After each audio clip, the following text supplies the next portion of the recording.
see. All socials here.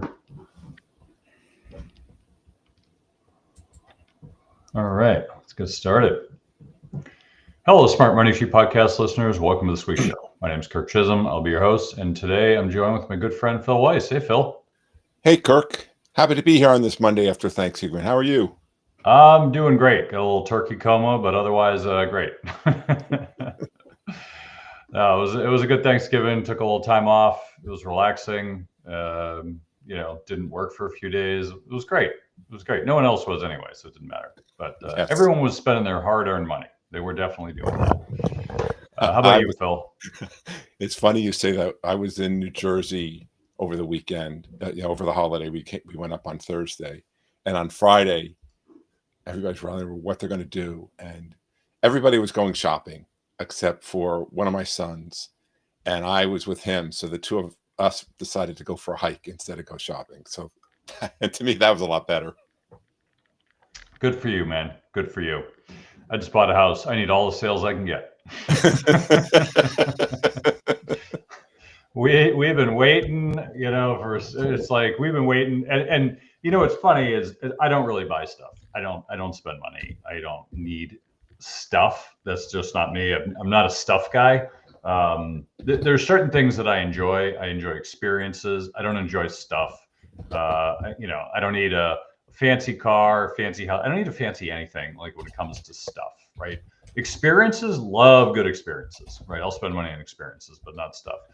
But so I don't buy a lot of stuff, right? I don't have my finger on the pulse of things because I just don't care about brands or any of that stuff.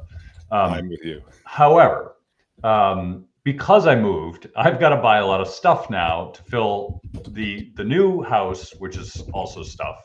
And so, I'm very attuned to prices. Anyway, so we're going out and looking for furniture. And we started a few weeks ago. And it was Black Friday a few weeks ago. Yeah. Like it started November 1st. It was crazy. And I've been fascinated by the concept. So like when we were younger, it was Black Friday and it was like a big deal. Like, let's wait until midnight and on Thanksgiving, and then we'll go rush the stores for the 5 TVs that are on sale, and we'll fight each other for those TVs. And it's just crazy, right? And I was never into that, other than the humor of the fact that people do that. But obviously, for a lot of people, that was like a big deal, and for a lot of people, that was like a family event. You go get drunk and go to the store, get in line, and get in fights. Like it was hilarious. But anyway, so that was like a thing, right? Even way back. But it always started the day before, like midnight on Thanksgiving, like before the next day, before Black Friday. It was never before that. And stores have just gotten greedier and greedier and greedier. So every year it gets pushed back more and more and more. I mean, you couldn't even decorate your house with a Christmas tree before Thanksgiving, but I drove by a lot of people's houses. They already had the Christmas tree up like 2 weeks before Thanksgiving. Like, what's wrong with people? Yeah. Like, which brings up kind of the point I'm getting to, which is if you're a business, right, and you want to have a sale, right, you want to bring people on for the sale. But if your sale is all year long, is it really a sale? Yeah. Right? I mean, yes. If it's Christmas before Thanksgiving, is it really Christmas? Like, is it really Thanksgiving? Like, I mean, it kind of brings the point of, are we just watering down the specialness of these occasions? Like, who cares about Christmas if you can have it in July? Right? And so I always just kind of scratch my head and just say, isn't that interesting? Because it just feels like everything's getting watered down because it's happening all the time. Yeah, I hear you. I mean, like Black Friday is not special. It's like, well, it's Cyber Monday. It's the same thing. I was at the store getting a TV, and I haven't bought a TV in like 6 years. But I was at the store getting a TV, and I was looking at it like, I was like, well, is the sale still going on? They're like, Cyber Monday. It'll just keep continuing. I'm like, well, what if I want it on Tuesday? Like, yeah, it's probably going to continue a few more days. I'm like, what the hell? It's just, I don't know. I mean, I'm grateful for the fact that I don't have to pay as much, but it just makes me wonder, like, because you see retail, you see the restaurants, the takeout restaurants, you see retail, they're really struggling this year. Yes. And so I wonder, like, how bad is it in the K-shaped economy? Like, is it that bad where they're really struggling? I mean, I've seen some stores and they're just doing whatever they can to bring revenue in the door, but they're not really making a profit. So I don't know. What are your thoughts, Phil? Oh, first to go back to something you said, I noticed the same thing in my neighborhood. It used to be we pretty much always go to New Jersey for Thanksgiving because that's where my wife's family is. And it had historically been that there were no Christmas lights up in our neighborhood until we came back, and we usually come back on Saturday after Thanksgiving. And this year we had lights that were up before Thanksgiving, and the same thing has gone to the stores. You're right. There's the sales are all the time. It's not just Black Friday. There were a lot of things that went on sale before that. It's changed a lot, and I do think some of these businesses are hurting. There's which is why they do that, and it's also hard too because when things are always advertised on sale, like I always joke about furniture.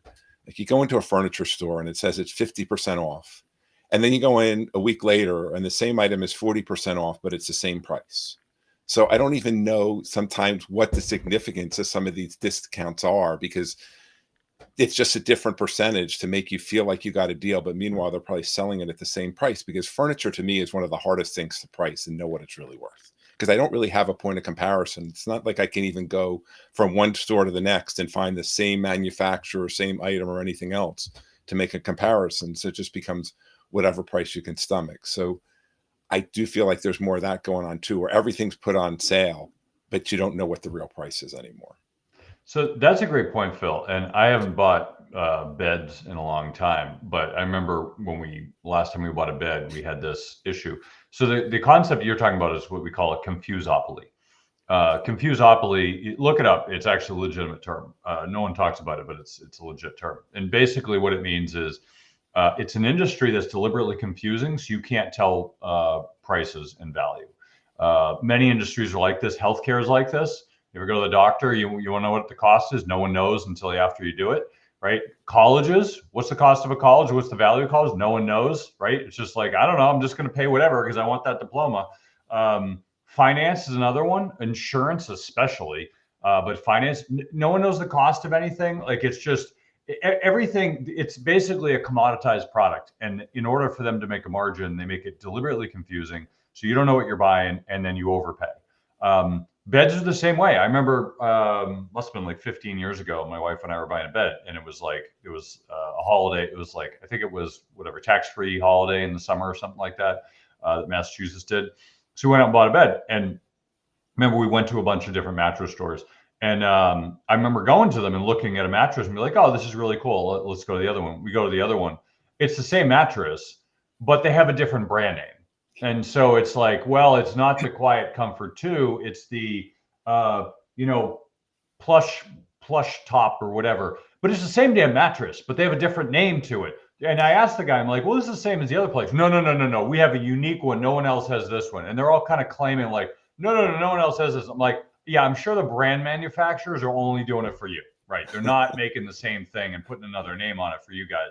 And you could totally tell that's what they were doing. But you couldn't technically compare it because they were different. And they were like, well, this is this. And you look at it like, why the hell am I paying like $50,000 for a mattress?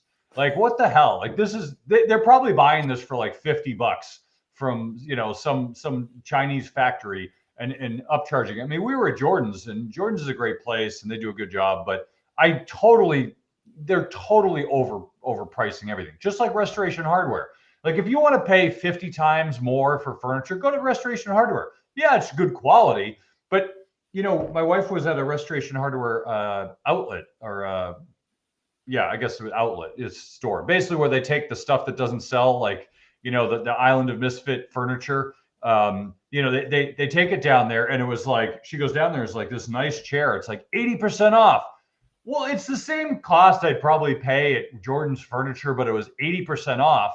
Well, yeah, it actually was 80% off because they do sell it for like $7,000 at the store, but you could buy it for $1,400 at the discount outlet, which is the same damn thing you could probably buy at Jordan's for like $1,400. So, there's this game that a lot of the retailers play, which I've always been fascinated at, and more power to them. I mean, I'm not saying they're bad people; they're just trying to make a buck. But it does make me laugh that there's so much furniture that is so overpriced, and the margins are huge. But if you think about it, they don't sell that much of it, so the profit margins do need to be higher, because if you're only selling one couch a week, well, your profit margin can't be $100.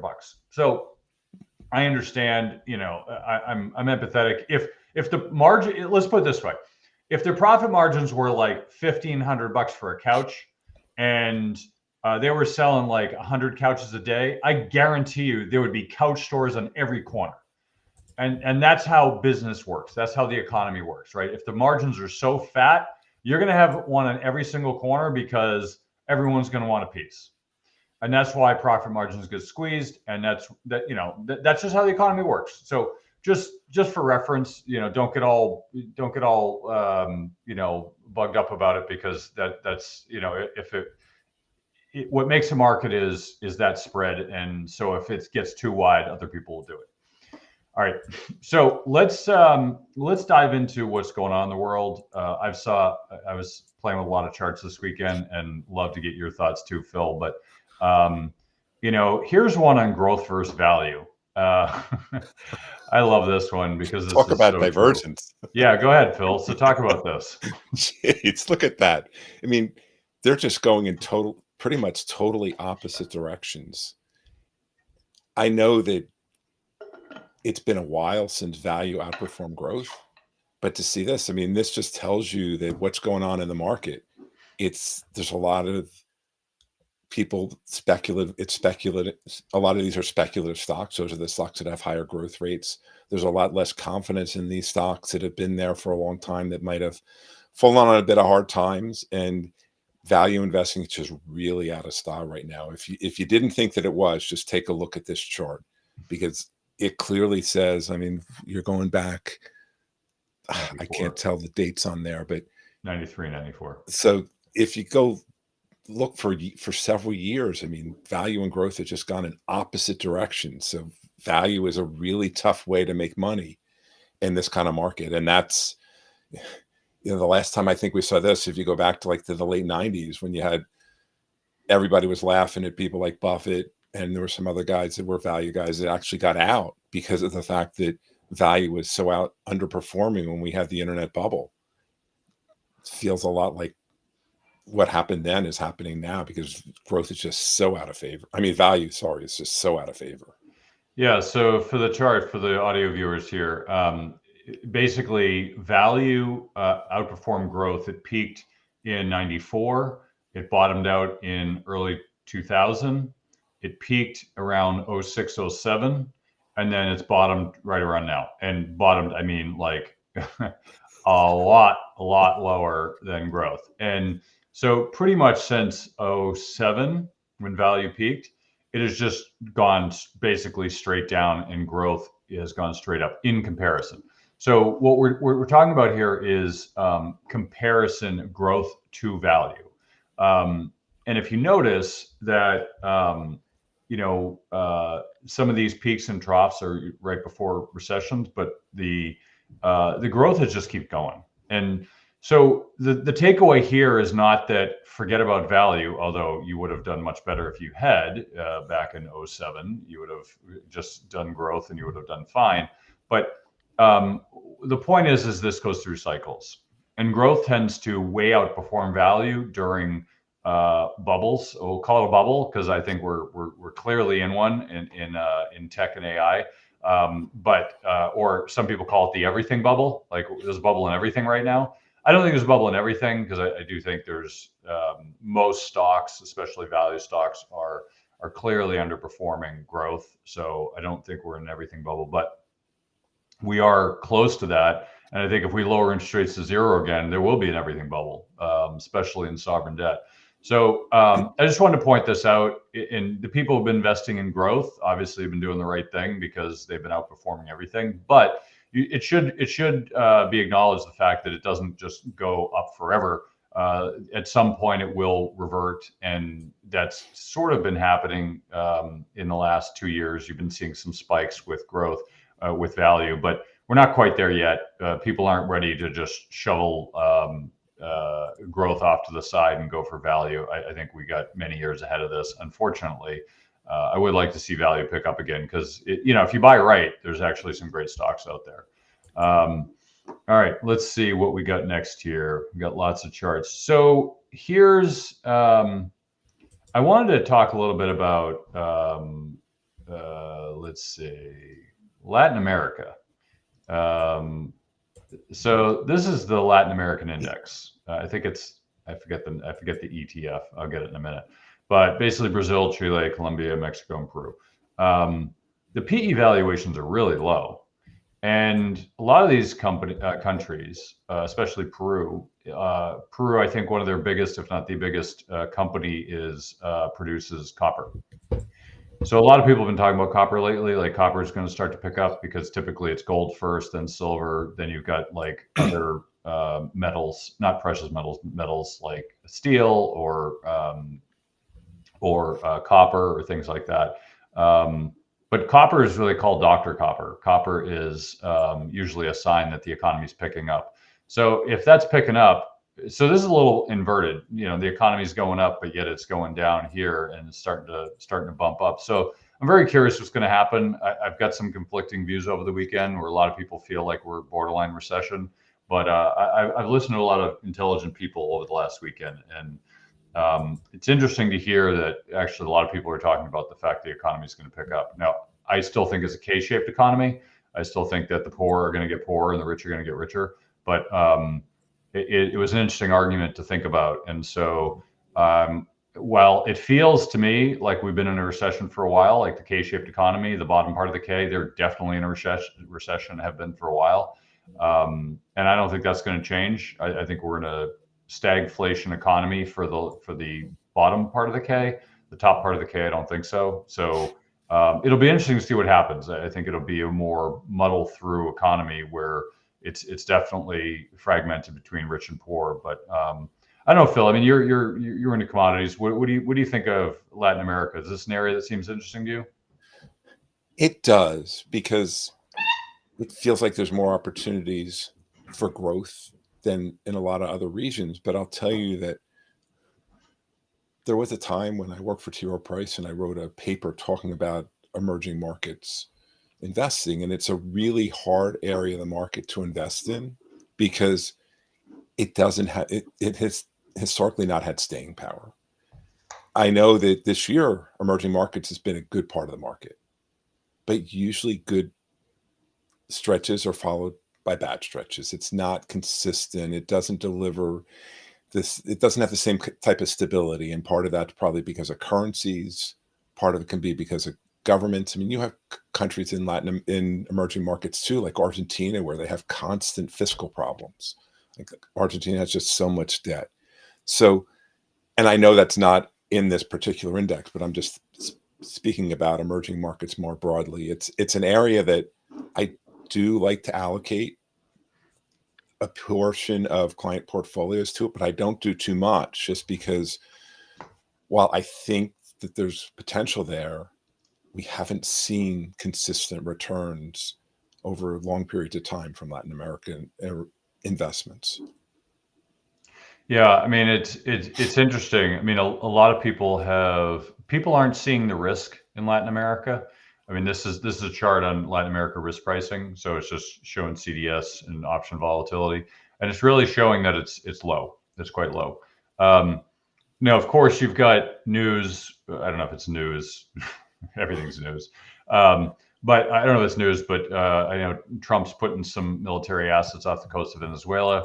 And people are afraid that that the risk is going to start to go up in that region. I don't think the risk is going to go up in that region. I think Venezuela's risk is going up. I don't think anyone else is going to have problems over there. And frankly, I don't even know I think it's just Trump being Trump. I'm not saying he's not going to do anything, but I think for sure there's going to be it's going to be contained to one area if it happens. Trump doesn't tend to be a war president. He tends to be the like what happened over in Iran. Like let's just throw a bomb over there and blow something up and let's get him back to the table and that's it. Like he doesn't want a war. which actually a bunch of presidents have done that. I mean, you look at Clinton, you look at Obama, you know, a lot of Democratic presidents were traditionally anti-war. You know, Democrats are typically anti-war, now they're pro-war, but at least the party, not the not the voters, but the party are. But you know, I think we'll probably see some conflict over there, I would imagine, if needed, but I don't think it'll turn into a full-scale war. I think that's not Trump's style. If you're being honest, that's not really his style. You know, but the point of this chart is to show that that's not priced in. The market's not pricing any sort of conflict in Latin America. So it'll be interesting to see what happens with that. Also, let's see. Here we go. Here's another version of that. So it just shows the, you know, the stock market and geopolitical risk. So it's just showing the S&P versus a basket of these countries. I'm going to get the ETF in a second, but it's just to show that, like, you know, international has actually done a lot better than the U.S. this year, and I don't think a lot of people realize that. But it's done extremely well. Here's let's see if I can find it. Here it is. ILF, Igloo Larry Frank. That is the Latin American index. So if you look here, here's the ETF, and this is the ILF versus the Dow. So what this chart shows is how is it doing compared to the Dow. So when this index is going down, it means the Dow is doing better, and when it's going up, it means Latin America is doing better. So pretty much all of this year, Latin America has done a lot better than the Dow. You know, I think when you start to look at how are things doing, we don't talk about this enough on the show, but everything is relative to something else. So if you're looking at relative indexes, what is one thing doing relative to something else? So if you're buying gold, right, and I don't know what gold's priced at today, but it looks like as of right now, gold's priced at 42.80. Okay, so 42.80 is in dollars. So gold 42.80 is the price compared to dollars. So if you have dollars and Phil has gold, then Phil is going to exchange his gold. I wouldn't recommend that, Phil. But Phil's going to exchange his gold for your dollars, and Phil's going to get your dollars, and you're going to get his gold. Now it's relative, right? Phil's going to get 42.80, and you're going to get your gold, right? But if you go in Europe, it might not be 42.80. It might be like, you know, 3,800, right? And some other country, it might be 5,000, right? In comparison, but the relative value is in comparison to something else. Everything is. If you buy a stock, you're buying a stock relative to the dollar, right? And you know, if you're bartering, you might be bartering gold for silver, right? You might be exchanging goods for goods, and there's an exchange there.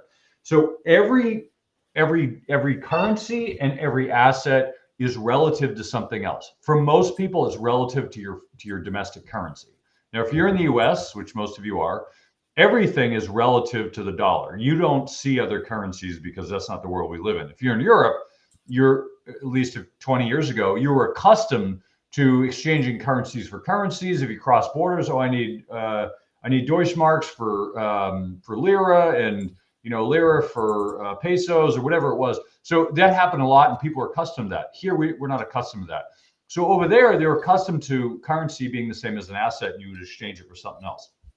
So everything is relative to something else. Now, if you look at a stock chart, it's always relative to the dollar. But if you create your own charts, and there's some software out there that will do this, where it's relative value. So you look at the US versus international, or growth versus value, or gold versus silver. These kind of charts are very instructive. And they're instructive for this reason alone, is you can tell what's outperforming. Now, it's not that you're going to exchange gold for silver, but it's to show that which one is doing better. Well, is silver doing better than gold? Then you're really in a good stage of the precious metals market. Now, if gold is outperforming silver as it was earlier this year, that means that the market hasn't picked up yet. But as soon as silver starts to outperform gold, now you're on a roll. Now you're in a bull market in precious metals. And when in the final stage, when the miners start to outperform silver and gold, Now you're at the final stage of the precious metals bull market, which, by the way, could go on for years, but you're at that third stage, right? The next stage is miners. Copper miners would be the next stage, which if you look here, this shows copper miners, the COPX ETF. That's an ETF that does copper miners, gold miners, GDX. And it just shows how gold miners broke out earlier this year, and copper miners have not yet, but they're getting really close. Based on some technicals, you could say they already broke out. But the point being is they could be off and running relatively soon. You want to wait for it to break out before you invest, because you could be early and then it just goes back down. But point being is you want to be aware of how things work relative to other things, because that's how you know. Think of it this way. If Phil and I have $50 each, we have $100 to put into stocks. Let's say we're the only two people in the world and we're bidding against each other for stocks, right? That's a market of stocks. And so depending on what we decide is the value, it will go up or down. But we still only have $100 between us. So we have to decide to divide that money between different stocks, right? And depending on what we want to put where, that will determine the price of those stocks, because we are the market. So if you think about it in relative terms, growth versus value, where's all the money going? The money is going towards growth. So you want to invest in growth because that's where all the money's going. You don't want to invest in value. Now, I'm not saying don't invest in value, but relative to growth, that's where all the appreciation is going. So you want to know why NVIDIA went up 100% in a year, or this crazy stuff like a few years ago? It's because that's where all the money's going, right? And it's not going towards like cigarettes and booze, because people weren't putting money there, so those stocks weren't appreciating. That's how the market works. If you want to understand the market, you have to understand money flows, and you have to understand where all the money's going. And you want to be on the side where all the money's going, because that's going to be pushing prices up. Now, I don't know if you guys saw silver over the weekend, but silver started to take off when no one was looking. It's crazy. So silver's got a mind of its own, and I think it's going to go a lot higher. I did want to share this, and here's a relative chart that I was talking about earlier. We were talking about things relative to other things. So here's silver relative to each currency. Now, if you want to know if something's doing well, do this, okay? Take an asset and price it in different currencies. So we used to do this with gold a lot. This one, actually, somebody else did, All Star Charts did in price of silver. So this is 4 charts. Silver priced in euros, priced in dollars, priced in Canadian dollars, and priced in yen. Now, what it's showing here is silver is taking off in all of these currencies. Now, what this means for you is this is a strong bull market. Okay, if you want to know if precious metals are on or off, look at gold or silver or whatever, or platinum, whatever you're looking at, priced in many different currencies. And what you'll notice is if silver's going up in all those currencies, it is a strong bull market. If it's only going up in the dollar, for instance, okay, it might be temporary. But if it's going up in all of them, that's a really strong buying signal. And right now, silver is taking off in euros, in yen, in Canadian dollars, and US dollars. Okay, gold is doing the same. I just don't have the gold chart. So this is a strong buying signal. You want to be buying silver. Okay, this is why I've been talking about silver all year. It is a very strong bull market, and I wouldn't be surprised if we see it go a lot higher. I think it's kind of gotten a little ahead of itself.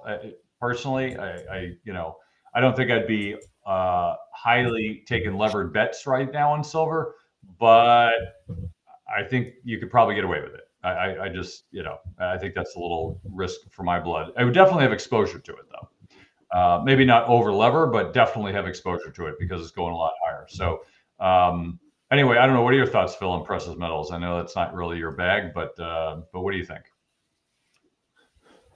So you're right. It's not really my bag, but in the environment that we're in, I know that it's done really well, and I can't argue with taking a position in something like gold in this environment, because when we have inflation, it is a hard asset. Like my biggest hesitancy against gold has always been that it doesn't provide me with a stream of earnings. So now I'm just speculating on the price. That's been why I traditionally don't. But sometimes, like, I'm not that kind of investor really, but sometimes the trend does become your friend. And that's what we've seen with gold. I mean, I know it's paused a little bit from where it was, but it's certainly a lot higher than it was. I actually wanted to go back to something else that you said though too, Kirk, because you were talking about international and you're talking about things relative to each other. And so if you look at international and if you use like a broad index like IEFA and you compare that to another broad international index like HEFA, the difference between those two is that HEFA is hedged against the dollar and IEFA is not. And now look at the performance, like both of them are up, but IEFA has strongly outperformed HEFA this year because of the fact that the dollar has gotten weaker. So holding the foreign currency version of or the unhedged version of international stocks, you've done even better than if you held the hedged one. For a number of years, that wasn't the case, but certainly in this year, that's turned. So that's like something else that you have to look at is when you're making those international investments, how are you making them? Are you making them in dollars or are you making them in local currency? Because there's going to be times when the local currency does better. Yeah. I think it's important to understand currencies quite a bit. You don't have to be, an expert in the way that some people are. Like some people trade Forex all day. I'm not that expert, but you want to at least be aware. You want to be aware of what's going on. Like here's a chart that I saw the other day that talks to this a little bit, and this is just showing all the currencies compared to the dollar. So if you look at the dollar is actually not a currency; it's a basket of currencies. If you look, trading on Forex. So the dollar is made up of basically 57.6% euro, 11.9% British pound, 9.1% of Canadian dollars, 13.6% of Japanese yen, and then there's other stuff in there too. But it's basically what it's made up of. So if you're looking at the dollar as a basket, you're seeing like how is everything else doing compared to the dollar? Well, if you look at this, you'd say, well, isn't that interesting? And what it's showing is all of these currencies did well this year up until July, and then it's been flat since. Now the question is, on most people's minds, well, is the dollar going to continue going down? Well, I've argued since the summer, no. I think it bottomed out, and I think that's as low as it's going to go. If you just look at the technicals, it looks very much like it's going to start to, the dollar is going to start to increase, and these other currencies are going to start to decline. Now, I'm not saying it's imminent, but it seems directionally like that's where it's going to go. So, am I betting on this by investing in these areas? Absolutely not. When I was saying before, you want to be aware of it. So I don't have a dog in the fight in any of this stuff. I don't really care where they go, but I want to be aware because occasionally it does impact other assets in the U.S. I think a lot of people get tied in. Oh, the dollar's going up, so assets are going to go down. Not necessarily. The correlation is actually a lot lower than you'd think. Yes, there is some correlation, but it's not as you might think. So I think it's something to be aware of, but I wouldn't worry too much because we just showed this chart of silver, for example, of silver in different currencies. Well, if the dollar goes up and these currencies go down, you might think, oh my God, the silver's going to drop. Yeah, but what about in other currencies, right? That's why looking in different currencies is helpful. It's helpful to see if an asset's truly appreciating or if it's just appreciating in your own currency because your currency is going down. So this is like 3 levels deep. I'm probably way over the head of most people listening to the show. But if you think of Howard Marks talks about second level thinking, right? There's first level thinking, which is I do this and it does something else. Second level thinking is I do A, it causes B, and B causes C, right? And it's what a lot of people call the unintended consequences. Like something happens and you didn't think about it because all you thought about was B, and really C also happens. This is the problem with life is people try to do A equals B and then it causes some bad thing with C and people are like, oh, that wasn't related. Like, yeah, it was. So if you think that's second level thinking, but then B equals C, but C equals D. And now you're getting in this crazy world like, what the hell's happening? Because it's like 4 levels deep. This is kind of like that, right? And so it's confusing, but you want to, you're not always going to understand it and it's not going to always make sense. But what you should do is start to think about, all right, if the dollar goes up and gold goes down, that's bad. Well, is gold going down on other currencies? Well, no. Okay, so then maybe it won't go down, right? But you're still using your currency, right? So that's still important, but you want to look at, is there a greater bull market? Because that's really what's important. Because the dollar could keep going up and gold could go flat, or it might even go up, right? That's actually the sign of a true bull market, when the dollar goes up and gold goes up. That's a true bull market in gold. So anyway, I just want you to think about this, because it's really important to understand how all these things interact, especially if you're trying to invest. Now, I did want to share this chart, and then I want to get into some more with Phil. One more thing, Kirk, before we leave that. The other thing that also impacts currencies that we don't think about, because there's a lot of things to do, is interest rates. Because the interest rate basically reflects what you're being paid to hold that currency.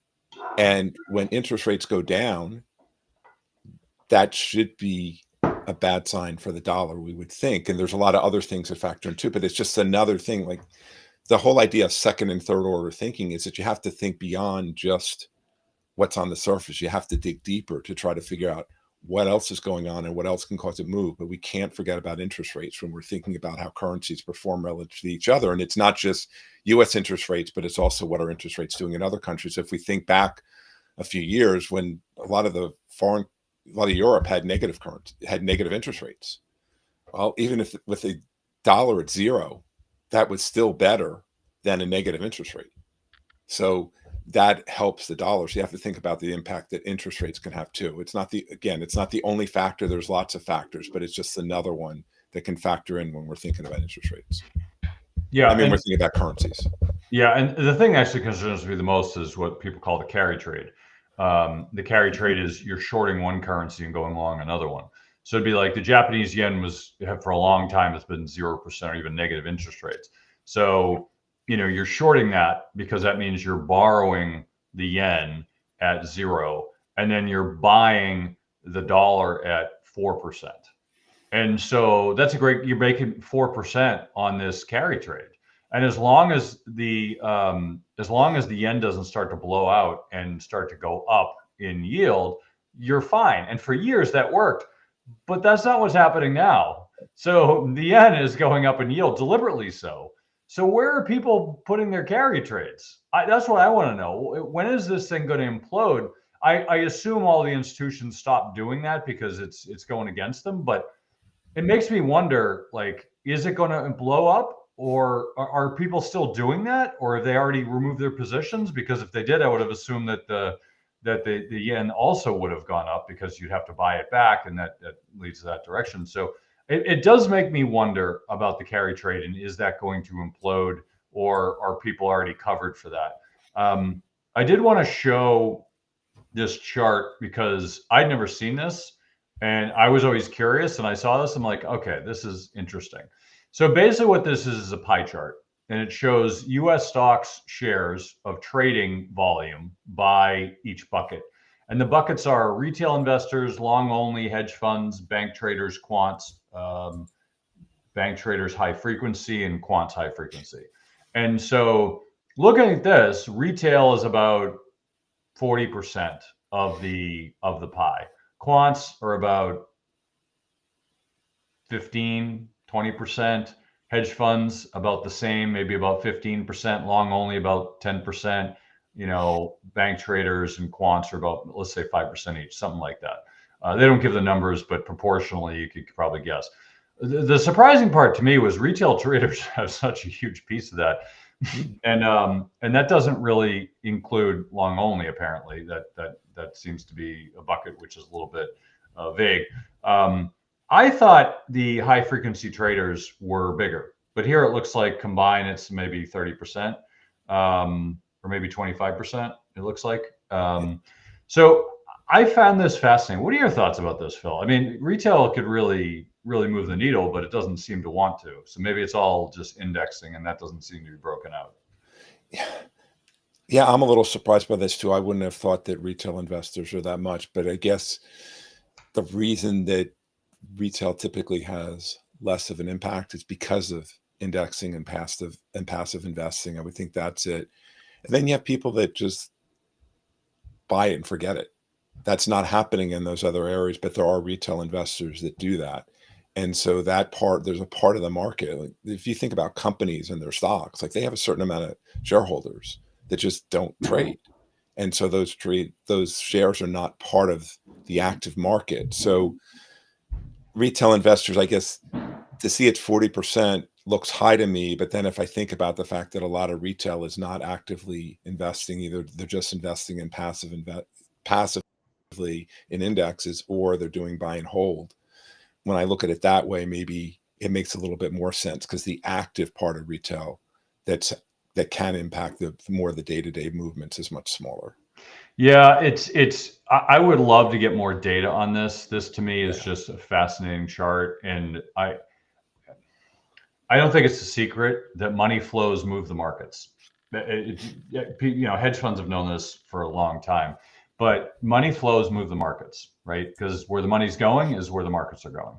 And so tracking that's really important. And that's why some of these hedge funds like Citadel bought flows, trades, from Robinhood, and everyone got all up in a tizzy at Robinhood, like they're selling our trades, like the money flows. And like, well, yeah, but that's how they know where things are going. Like, I mean, you could buy it too, you just don't have enough money. So all these things are for sale, but the reality is that you just have to understand where the money is flowing. So I would love to see more data on this, and I'm sure there's a reason why it's not widely seen. But I did want to share 2 or 3 more charts before we wrap it up. So one is there's a big discrepancy between market caps right now. This one shows tech sector versus mid caps. Large cap tech is way outperforming mid caps. You've seen a pretty much for the last 25 years, you've seen a pretty good correlation up until 2021, where tech just took off and the real economy just kept staying flat. And this is the same stuff we were seeing too, is that the real economy isn't really growing, but tech is, and tech is buoying the rest of the economy. So it's just something to be aware of. When tech starts to blow up, that's going to take everything down with it. It doesn't mean that the real economy is going to crater, but it just means that the prices are going to come back to a reasonable level. Also wanted to share this one, which is market cap versus the US S&P. So it's the S&P 100, 500, 400, and 600. 600 small, 400 is mid, 500 minus large, minus the 100 is large, and the large is 100. So you can see how they're all performing by market cap. And if you see here, the small cap is not performing that well. The whole S&P minus the large cap is performing the worst. The best is the 100 largest, and the mid cap has been underperforming pretty much for the last 10 years plus, like 12 years. So it's just something to keep in mind. It's just something you want to be aware of this stuff, because if you're trying to fight the tide, don't. Right? If you're investing in small cap has been underperforming for a long time. And if you think, well, it's been underperforming, I should invest. Like, why don't you wait till it starts to pick up? Because right now, it may go up, but it's relative to everything else. It's clearly not doing that well. You want to go where the money's flowing. And I know this is momentum investing, and those of you who are value investors aren't going to like this, but I'm just telling it how it is, right? We've seen today, value has outperformed growth for quite some time. And if you're a value investor, you're getting your hat handed to you. Now, it doesn't mean you're losing money, but relative to everything else, if everything's up 100% and you're up 5%, you're losing, right? At least in comparison to everything else in inflation. So it's really important to be aware of where money is flowing.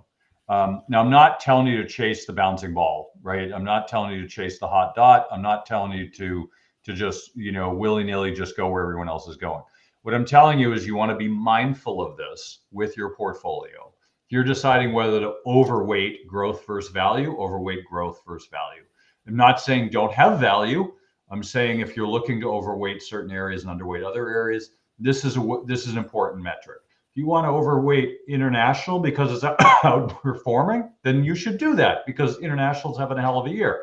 Now, it actually had a hell of a first quarter, and the rest of the year has been kind of flat in comparison. But you should be aware of how these things are going. And I'm watching, is international going to do as well next year? Don't know. But if it continues, I want to be on that train. So those are just things to be aware of, right? And so don't just chase around whatever's going up, but be aware of it so that you're mindfully making conscious decisions about where you're going to be putting your money. And let's see, relative price. I think that's it. I think we just got both of them. So final thoughts, Phil, as we kind of wrap it up here.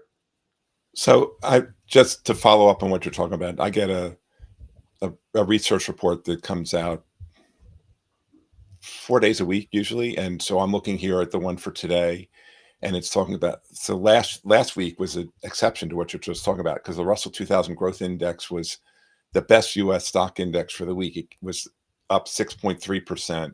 Small cap value was up 5.8. The Russell 2000 overall was up 5.5. Then you have the NASDAQ and then Dow Jones Utilities as the worst performer. But if you look at year to date, the S&P 600 small cap equal weighted is up 2.6%. The regular S&P 600 small cap value is up 4. Small cap, this S&P 600 small cap is up 4.5, and the S&P 600 small cap growth is up 5.2. So it just goes to show you how poorly, when we look at what the market's done overall, and this is not, as you said, Kirk, this is not something that's just happened this year.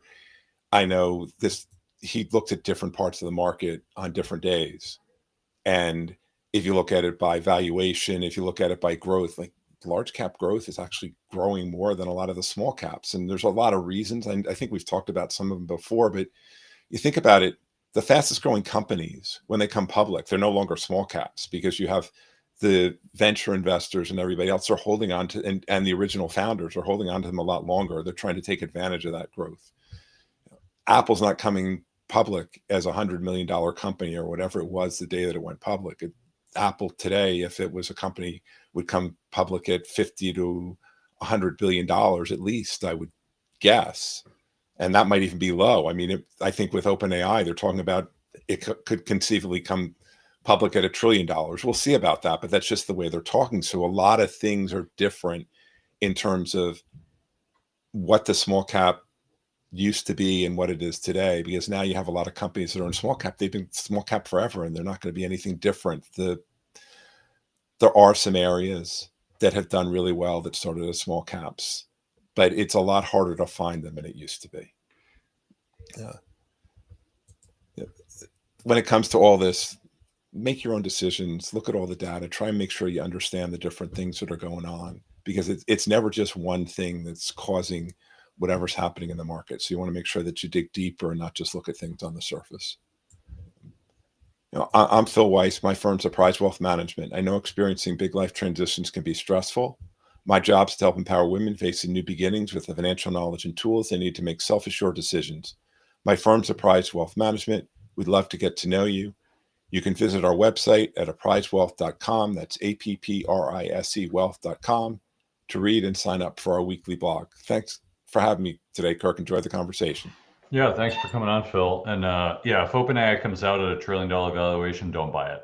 That's all I'm going to say. Just don't buy it. There's so many reasons why you don't buy it, but if that happens, I mean, remember when Facebook came out and then it just tanked, was down like 40 or 50% right away, because it was overvalued at the IPO.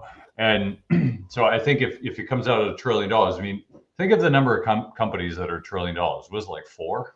Like, I don't know how many, but it's not that many. It's like NVIDIA, Apple, Microsoft. I don't even know, Meta maybe. And then you've got Berkshire and Eli Lilly. Are they both in the trillion? They were. I don't know if yeah. So there's probably like a handful. Lilly passed it last week. Yeah, maybe like 4 to 6 that are in that range. Yeah, so, it's not a lot. So if it comes out, like, I wouldn't touch it. I mean, basically, these AI companies are commodities. They are not creating. There's no moat in these companies. And if you think of, here's how you should think about investing in AI. If you're investing in NVIDIA, okay, like that's a legit reason if AI trend is going to continue. But if you're investing in these companies like Anthropic or OpenAI or any of these, or Grok, I look at it this way: you're basically investing in a model that any one of us could replicate, and are. There are plenty of people replicating these models because a lot of them are open source. So there's nothing magical about it. You can create your own, and you can be in charge of your data, and eventually that will happen. So there's no moat to stop anyone from just replicating those things.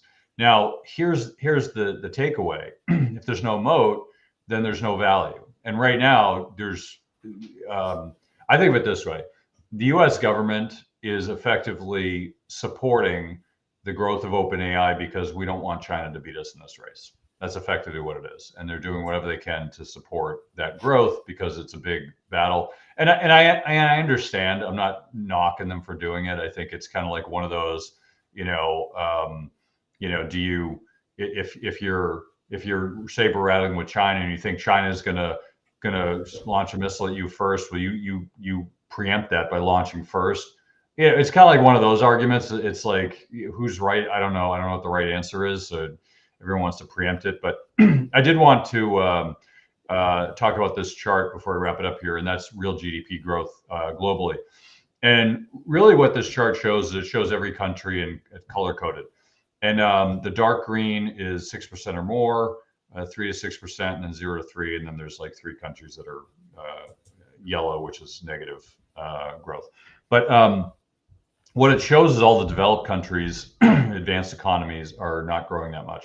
The average growth of advanced economies is 1.6%. 1.6 for advanced countries, and that's any country that you could probably invest in for the most part. It doesn't include China, although I wonder whether China's data is real. But it doesn't include China, but all the rest are pretty much 1.6 on average. Emerging markets and developing economies are 4.2. So if you really want to know where to invest in a world where the global economy is not growing, invest in emerging markets. Now, emerging markets comes with a lot of risks, comes with a lot of baggage. I'm not telling you to put all your money in emerging markets. I'm definitely not telling you to do that. But when emerging markets run, they really run, and they trend really strongly. But when they go against you, get the F out, because you could lose 90% of your wealth relatively quickly in emerging markets. But you could also make a lot of money there. So I'm not saying to put all your money there, but I'm saying you should be aware if you want to put some money, like allocating a portfolio, a portion of it. I don't think there's anything wrong with that. I think it's a good thing. But this is where it gets in the overweight, underweight, right? Overweight emerging markets if they're doing well, underweight them if they're not. Or in my case, I would just remove stuff from a portfolio. It's like investing in like 30-year treasuries when interest rates are 0. You just remove it from your portfolio. There's no upside to that. It's only downside. So when all these portfolios lost a lot of money, like 50% of their wealth, because the treasuries went from like 0% up to 5% in a year, and long-term treasuries lost 50%, the quote unquote safe money. There's certain points you just get out because the risk is too high. I think right now we're at the inverted side of that, where emerging markets, there's a lot more upside. Globally, there's a lot more upside in markets because it's been pushed down for so long. And I think we probably have more upside in a lot of these areas. I struggle with Europe because Europe's not growing, but yet a lot of money is being pushed there because of their defense and other areas. So we'll see what happens there. But anyway, we're going to wrap it up in the interest of time. So thank you all for joining us this week. Let's see. Yep, that's all we got here. So that's the show for this week. Thanks again for joining us, the Money Tree Investing Podcast. My name is Kirk Chisholm, Wealth Manager of Innovative Advisor Group. We don't just manage your wealth, we make your life better. You can find more about me at innovativewealth.com. And of course, you can find me every week here on the show. Please remember to subscribe to the podcast and the podcast app you're choosing. You can also check out the show at moneytreepodcast.com. On the website, you can access the show notes, resources, and the archive shows. Please check out our YouTube channel. When you're there, please subscribe and leave a comment. Lastly, please leave a shorting and comment on the podcast app of your choice. Don't forget, do your own research. This show is for informational use only. We're not telling you what to think, merely how to think about investing. We're also not selling any products or services, so do not consider this advice. If you have any problems with the show, I blame Putin. Please send me an email to express your feelings. If you're seeking financial advice, talk to an oracle or a fortune teller, or maybe just a licensed financial advisor. I'm one, but as I said earlier, I'm not selling anything, but I'm easy to find. Have a great week ahead, and remember, no one will care about your money like you do. So invest